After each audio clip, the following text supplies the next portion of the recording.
नमस्कार दोस्तों, स्वागत है आज की नई क्लास पे। आज की जो क्लास है वो इम्पोर्टेंट क्वेश्चंस हैं जीएस के, जो आपके एग्ज़ाम्स में अक्सर देखने को मिलते हैं। इसको ध्यान से देखिएगा। तो कह रहा है कि पोखरण परमाणु परीक्षण जो है, तो पहला परमाणु परीक्षण पोखरण परमाणु परीक्षण कब हुआ था? 1974 में। और इसका कोड क्या था? स्माइलिंग बुद्धा। इसको क्या कहते हैं? बुद्ध मुस्कुराए। तो प्रथम परमाणु परीक्षण 1974 में, इसका कोड भी आप याद रखेंगे, पूछता है एग्जाम में। दूसरा परमाणु परीक्षण कब हुआ था पोखरण का?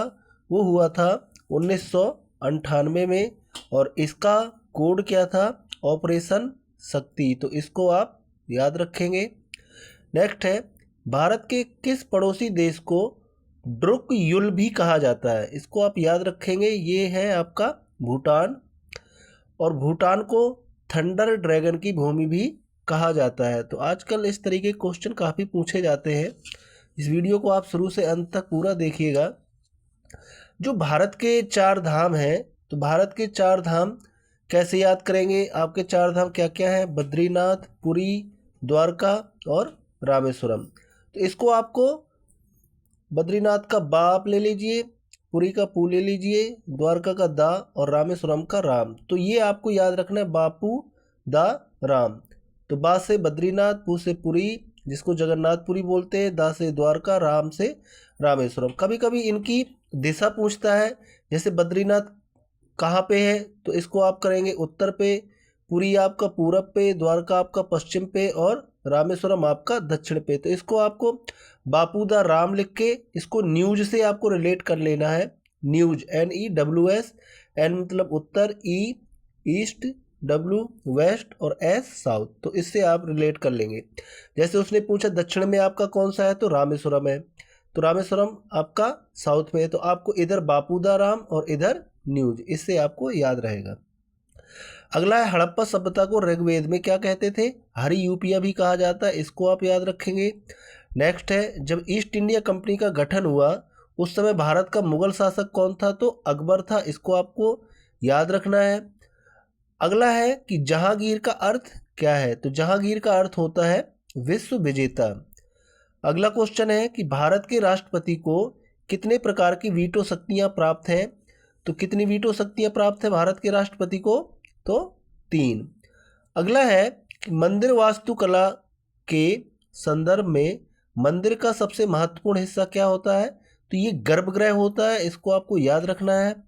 अगला क्वेश्चन है कि डॉक्टर भीमराव अंबेडकर की आत्मकथा, इस आत्मकथा का नाम पूछता है, आपको याद रखना है। इसकी आत्मकथा क्या है?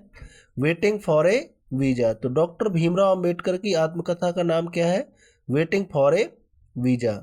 ऐसे ही पूछता है साक्षी मलिक की आत्मकथा क्या है? तो साक्षी मलिक की आत्मकथा है क्या लिखेंगे आप? विटनेस। इसको आपको ध्यान रखना है।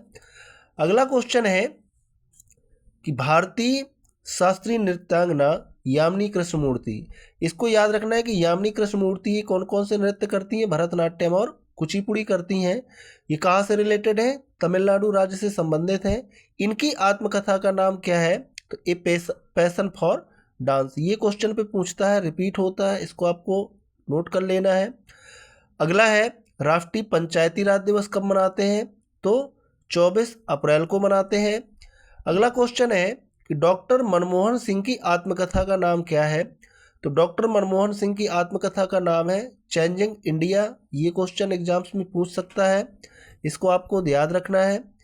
अगला क्वेश्चन है कि सैन वाटसन की आत्मकथा क्या है? तो द विनर्स माइंडसेट। ये ऑस्ट्रेलिया के प्लेयर थे, बड़े अच्छा खेलते थे। तो इनकी सैन वाटसन की आत्मकथा का नाम क्या है? तो द विनर्स माइंडसेट। अगला क्वेश्चन क्या है कि सचिन तेंदुलकर की आत्मकथा का नाम क्या है? ये है प्लेइंग इट माई वे। इसको भी आपको नोट करना है। और कपिल देव की आत्मकथा क्या है? Straight from the heart. तो इसको आपको पूरा एक दो बार देखना है। अगर क्वेश्चन नहीं आते हैं तो उनको नोट डाउन कर लेना है। सेशन को लाइक करें, कमेंट करें और बहुत से ज़्यादा शेयर करें। मिलते हैं अगली क्लास पे, तब तक के लिए धन्यवाद।